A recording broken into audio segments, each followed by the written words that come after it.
പ്രിയപ്പെട്ടവരെ, ഇന്ന് പരിശുദ്ധ അമ്മയുടെ സ്വർഗാരോപണ തിരുനാൾ നമ്മൾ ആഘോഷിക്കുകയാണ്. പരിശുദ്ധ അമ്മ സ്വർഗത്തിലേക്ക് സ്വാതന്ത്ര്യം കിട്ടിയതിൻ്റെ തിരുനാൾ നമ്മൾ ആഘോഷിക്കുകയാണ്. നമുക്ക് കൈയടിച്ച് കർത്താവിനെ നന്ദി പറയാം. ഹല്ലേലൂയ. അതുപോലെ തന്നെ നമ്മുടെ രാജ്യത്തിന് ഭൗതികമായ സ്വാതന്ത്ര്യം കിട്ടിയതിൻ്റെ 78ാം വാർഷികം, 78ാം സ്വാതന്ത്ര്യ ദിനം ആഘോഷിക്കുന്നത് ഈ ദിവസത്തിൽ നമുക്ക് വീണ്ടും കരമടിച്ച് കർത്താവിന് നന്ദി പറയാം. Praise the Lord.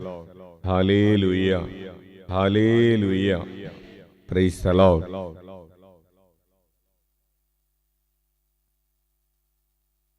അപ്പോൾ ഇന്നത്തെ ചോദ്യം എങ്ങനെയാണ്?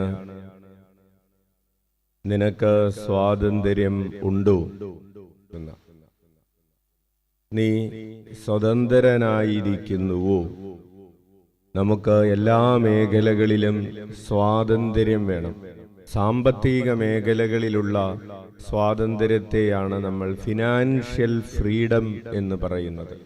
അതായത് നമുക്ക് ആവശ്യത്തിന് നമ്മുടെ ജീവിതത്തിലെ കാര്യങ്ങളൊക്കെ ഫ്രീ ആയിട്ട് കൂളായിട്ട് ചെയ്യാൻ പറ്റുന്ന, അങ്ങനെ വലിയ പിടിക്കാതെ, ഓരോന്നിനോരോന്ന് സ്ട്രിക്റ്റ് പിടിക്കാതെ ഒക്കെ കൂളായിട്ട് ജീവിക്കാൻ പറ്റുന്ന ഒരു സാമ്പത്തിക അവസ്ഥ ഉണ്ടാകുന്നതിനെയാണ് ഫിനാൻഷ്യൽ ഫ്രീഡം എന്ന് പറയുന്നത്.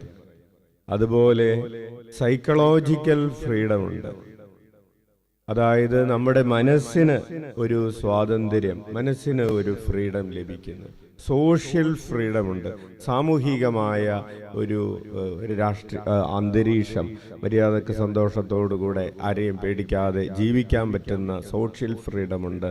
അതുപോലെ പൊളിറ്റിക്കൽ ഫ്രീഡം ഉണ്ട്, രാഷ്ട്രീയമായിട്ടുള്ള ഒരു സ്വാതന്ത്ര്യം. പ്രിയപ്പെട്ടവരെ, നമ്മൾ ഇന്ന് വിചിന്തനം ചെയ്യുന്നത് ആത്മീയമായ സ്വാതന്ത്ര്യത്തിൻ്റെ മേഖലയെക്കുറിച്ചാണ്. സ്പിരിച്വൽ ഫ്രീഡം എന്ന ഒരു മേഖലയെക്കുറിച്ച് ഈശോ പറയുകയാണ്. പുത്രൻ നിങ്ങളെ സ്വതന്ത്രരാക്കിയാൽ നിങ്ങൾ സ്വതന്ത്രരാണ്. കൈയടിച്ച് കർത്താവിന് നന്ദി പറയാം. നമ്മൾ എല്ലാ മേഖലകളിലും സ്വാതന്ത്ര്യം അനുഭവിക്കണമെന്ന് ദൈവം ആഗ്രഹിക്കുന്നു. അതുകൊണ്ടാണ് മനുഷ്യന് പാപം ചെയ്യാൻ പോലും സ്വാതന്ത്ര്യം, ഫ്രീഡം, കർത്താവ് കൊടുത്തിരിക്കുന്നത്. ദൈവം സ്വതന്ത്രനാണ്. അതിലാണ് ആ ചിന്ത അടങ്ങിയിരിക്കുന്നത്. ഏറ്റവും കൂടുതൽ സ്വാതന്ത്ര്യമുള്ളത് ആർക്കാണ്? എന്തും ചെയ്യും. ഇപ്പം നമ്മൾ നേരത്തെ പറഞ്ഞ പോലെ ഫിനാൻഷ്യൽ ഫ്രീഡം ഏറ്റവും കൂടുതലുള്ളത് ആർക്കാണ്? ദൈവത്തിന്.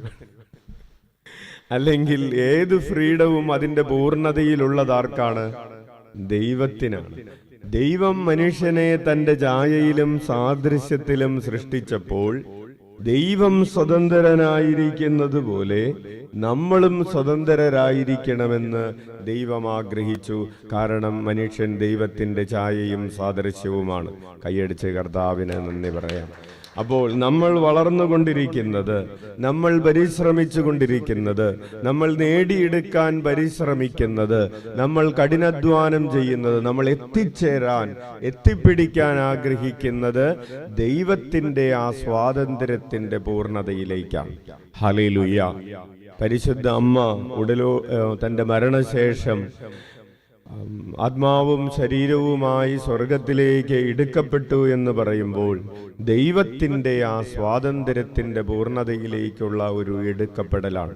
നമ്മളും ലക്ഷ്യം വയ്ക്കുന്നത്, നമ്മളും യാത്ര ചെയ്യുന്നത്, നമ്മളും ആഗ്രഹിക്കുന്നത് ഈ സ്വാതന്ത്ര്യത്തിൻ്റെ പൂർണ്ണതയിലേക്കാണ്. ആത്മാവും ശരീരവും ദൈവവുമായി ഐക്യപ്പെട്ടിരിക്കുന്ന, ഒന്നു ചേർന്നിരിക്കുന്ന അവസ്ഥയാണ് സ്വാതന്ത്ര്യത്തിന്റെ പൂർണ്ണത എന്ന് പറയുന്നത്. ഉച്ചത്തിൽ വിളിക്കാം, ഈശോയേ. അച്ഛൻ അവസാനിപ്പിച്ചുകൊണ്ട് ആവർത്തിക്കട്ടെ. എന്താണ്? ദൈവവുമായി നമ്മുടെ ശരീരവും ആത്മാവും പൂർണ്ണമായി ഐക്യപ്പെട്ടിരിക്കുന്ന അവസ്ഥയാണ് സ്വാതന്ത്ര്യത്തിന്റെ പൂർണ്ണത. കണ്ണുകളടക്കാം. നമ്മുടെ അനുദിന ജീവിതത്തിൽ നമ്മൾ എത്രമാത്രം കർത്താവിൽ നിന്ന് അകന്നുപോയി, അത്രമാത്രം നമ്മൾ അടിമത്വത്തിലായി. നമ്മൾ പ്രകാശത്തിൽ നിന്ന് എത്രമാത്രം അകന്നുപോയോ അത്രമാത്രം നമ്മൾ ഇരുട്ടിലായി. നമ്മുടെ ഉള്ളിലെ ഇരുളകറ്റുന്ന വെളിച്ചമാണ് യേശുനാമം. നമ്മുടെ അനുദിന ജീവിതത്തിൽ വന്നുപോയ പാപങ്ങൾക്ക് പരിഹാരം ചെയ്തുകൊണ്ട് നമുക്ക് കരങ്ങൾ ഉയർത്തി 21 പ്രാവശ്യം യേശുനാമം വിളിക്കാം.